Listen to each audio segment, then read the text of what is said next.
another episode of Commercial Property Roadshow. You're here with Helen Tarrant, and I don't usually do videos in my car, but it's windy out there, and I've just dropped my son to guitar lesson. And when you're an entrepreneur and you're sourcing deals and you're negotiating deals, sometimes this is when you have to do a quick video to actually talk about. Today, the most important thing I want to talk to you about is actually purchasing power. Now, a lot of people are sitting by the sidelines because we just had another interest rate rise, right? And the thing is, just because you had an interest rate rise does not mean that we're going to be sitting out, right? Because, see, fortune favors the bold. If you are bold right now and you go out there and you invest in commercial property while other people are sitting on the sidelines, you're going to get some opportunities. So today I want to talk about purchasing power and why that's so important. So number one thing is that you don't realize that what you could have bought 2 years ago is different from what you could have bought today, right? 2 years ago, you could buy a freestanding building in regional towns for $800,000. Today, that same building is between 1 to 1.2 million. In 2 years' time, that same regional building will be starting with 1.2 million going forward, right? So the purchasing power changes depending on what time you're buying, and also what time in the cycle you're buying as well, because people who bought maybe at the peak of the market have overpaid, and it will come down a little bit, but it's not going to be totally scrapped as well. So they're not going to be it's not like they've overpaid 20% or something for it, So the market will catch up. But the most important thing you've got to think about is, let's say you buy today at $1 million, and you're getting it, and we're talking metro cities. We're not talking Sydney and Melbourne, because Sydney and Melbourne, you're not going to get a 6% yielding property right now, no matter what you do. And if you do get one, it's lucky. You should sign the contract exchange ASAP. But let's say that you are getting a property at 6% on the Gold Coast, Sunshine, or Brisbane, that strip along there, that there's still the metro strip that's performing quite strong. And most of that's going to be a retail or office space. You probably won't find a warehouse unless it's towards 5.5. But let's say 6%.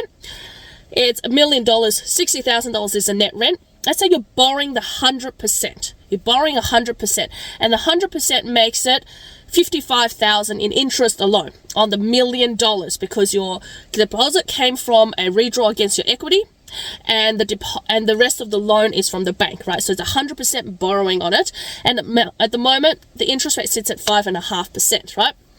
It could be 6% by February, March next year, when we have the next rate or a couple of rate rises, right? But right now the interest rate sits at 5.5%. So on $1 million, that's $55,000. 6% yielding property, you get $5,000 positive cash flow. It comes in, right? So you are still good. You're still getting cash flow. You're still clearing the loans. They're still self-supporting. Now the interest rate goes to 6. You are neutral, right? And neutral is good. Neutral means that the property is still self-supporting. The tenant pays all the outgoings. Everything is good. Now let's say at the end of the year, it goes to 6.5 or 7, heaven forbid, right? And all of a sudden you're negative $5,000 a year, right?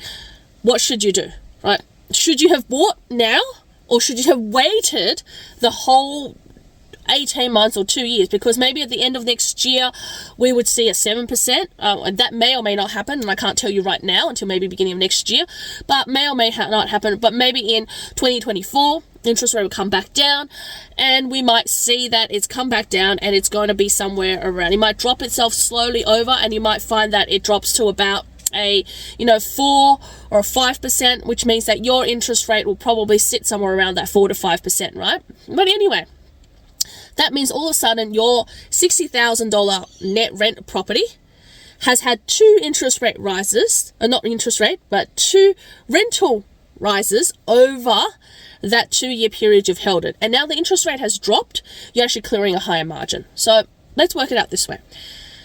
Year 1, $60,000 net rent, you're paying $55,000 in interest, so you get $5,000 positive cash flow coming in.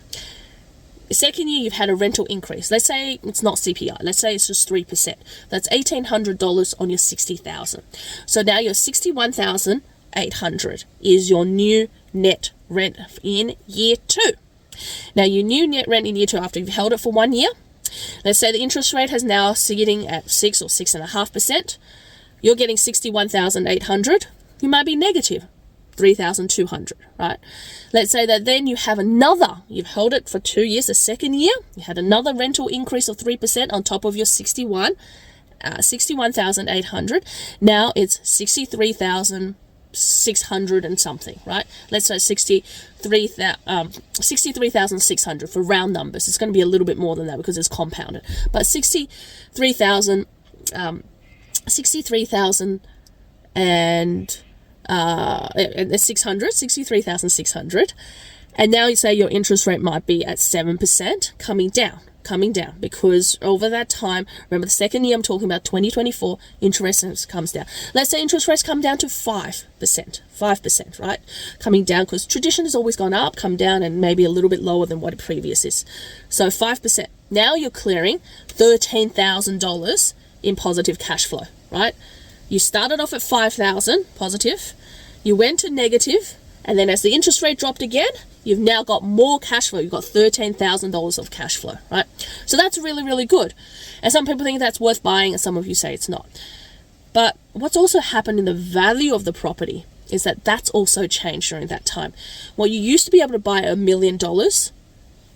Because of the rental increase that's happened over time, and because the market changing, especially as the interest rate drops, more people come into the market. There was a lot more buyers when the interest was at 4 and 5% than there is buyers at 6 or 7%. That doesn't mean that commercial property yields also automatically jump up really high. It just means that less buyers, and hopefully there will be an equilibrium between supply and demand, and we'll finally get happy purchasers and happy sellers, right? Rather than right now where we get sellers wanting this much and purchasers want to buy for this much and we can't get the deal done. So your $1 million property, regardless of what it is, no matter whether it's a warehouse, retail, or a office space, to buy the same property now at the $63,600 at the 6% yield, if you can get it at 6% yield, it's now worth almost 1.1 million, right? It's worth now almost 1.1 million. But what normally happens is when you have an influx of purchases is that it pushes the return down, but it pushes the value up. So the value goes up on the property.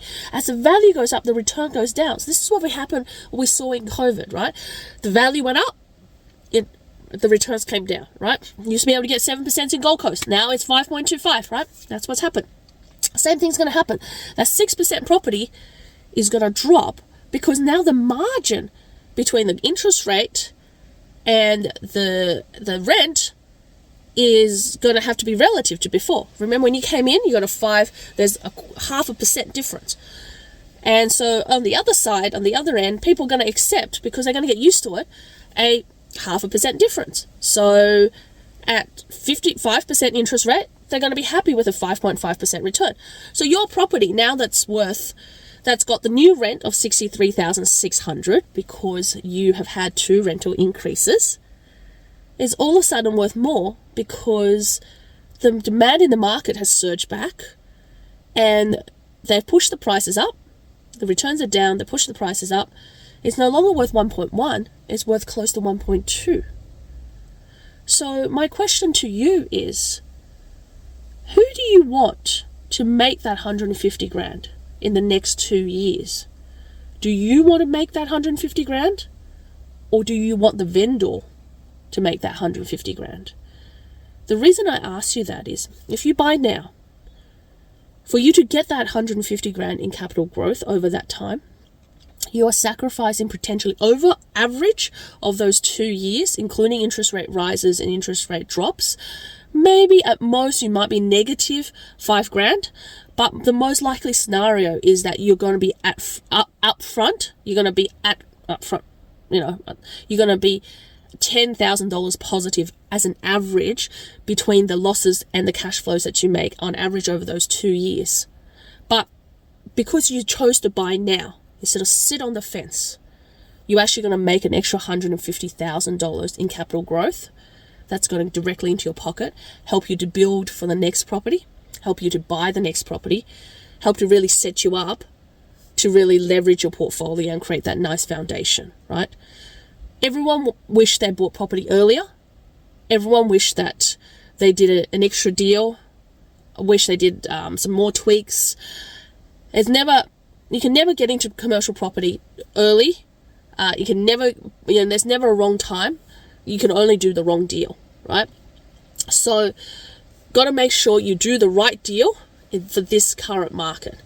And that's really tough because the returns are everywhere, vendors' expectations are everywhere, the environment keeps on changing, and the different types and different tenant types influences the return so much on the property.